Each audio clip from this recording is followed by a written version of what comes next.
నిన్నటి current affairs చివరి ప్రశ్నకు సమాధానం. ప్రపంచంలోనే అతిపెద్ద ఆయిల్ రిఫైనరీ ఏ దేశంలో ఉంది?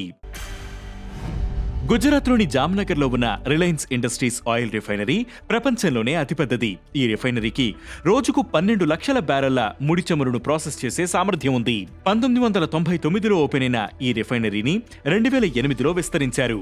విస్తీర్ణంలో జామ్నగర్ రిఫైనరీ లండన్ నగరం కంటే 10 రెట్లు పెద్దది. ఇక మొదటిది, ISSF జూనియర్ ప్రపంచ కప్లో ఇండియాకు 5 medals. ISSF junior world cup 2025లో భారత్ అదరగొట్టింది. మహిళల 50 మీటర్ల ఫ్రోన్ రైఫిల్ ఈవెంట్లో అనుష్క థోకూర్ గోల్డ్ మెడల్ సాధించగా, అన్షిక సిల్వర్ మెడల్, ఆద్య అగర్వాల్ కాంస్య పతకం సాధించారు.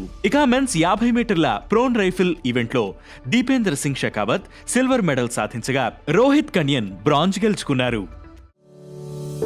ఇక రెండవది, BSI డైరెక్టర్గా doctor Kanand Das. Botanical survey of India నూతన డైరెక్టర్గా డాక్టర్ కనంద్ దాస్ నియమితులయ్యారు. BSIకి డైరెక్టర్ పదవి చేపట్టిన తొలి మైకాలజిస్ట్ గా ఆయన నిలిచారు. మష్రూమ్స్ లో 165 కొత్త రకాలపై పరిశోధన చేసిన కనంద్ 2 కొత్త జాతులను కూడా కనుగొన్నారు. బొటానికల్ సైన్స్ లో ఆయనకు 25 ఏళ్లకు పైగా అనుభవం ఉంది. ఇక మూడవది, బీహార్లో రోజ్గర్ స్కీమ్ ప్రారంభించిన ప్రధాని మోదీ. బీహార్లో మహిళల కోసం ప్రవేశపెట్టిన ముఖ్యమంత్రి మహిళా రోజ్గర్ యోజనను ప్రధాని మోదీ ప్రారంభించారు. ఈ స్కీమ్లో భాగంగా 75 లక్షల మంది మహిళలకు 10,000 అందిస్తారు. మొత్తంగా 7,500 కోట్లతో ఈ స్కీమ్ నిర్వహించనున్నారు. మహిళల స్వయం ఉపాధిని ప్రోత్సహించేందుకు ఈ స్కీమ్ లాంచ్ చేశారు.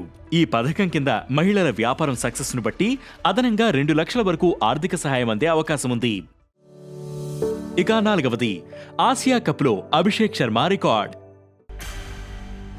టీమిండియా యువ cricketer Abhishek Sharma Asia cup లో సరికొత్త రికార్డు నెలకొల్పారు. ఆసియా కప్ T20లో అత్యధిక సిక్సర్లు బాదిన ఆటగాడిగా నిలిచారు. 6 మ్యాచ్లు ఆడిన అభిషేక్ 18 సిక్స్లు కొట్టారు. ఇక రెండో స్థానంలో ఆఫ్ఘనిస్తాన్ కు చెందిన రహ్మనుల్లా గుర్బాజ్ 15 సిక్స్లు, హాంకాంగ్ కు చెందిన బాబర్ హయాత్ 14 సిక్స్లతో ఆ తర్వాత స్థానంలో నిలిచారు. ఇక ఐదవది, 148% ఎగిసిన భారత స్మార్ట్ ఫోన్ ఎగుమతులు. భారత్ నుంచి అమెరికాకు ఎగుమతయ్యే స్మార్ట్ ఫోన్ల సంఖ్య రోజురోజుకు పెరుగుతోంది. ఈ ఏడాది ఆగస్టు ఎగుమతులను గత ఏడాదితో పోలిస్తే 148% పెరిగినట్లు India cellular and electronics association వెల్లడించింది.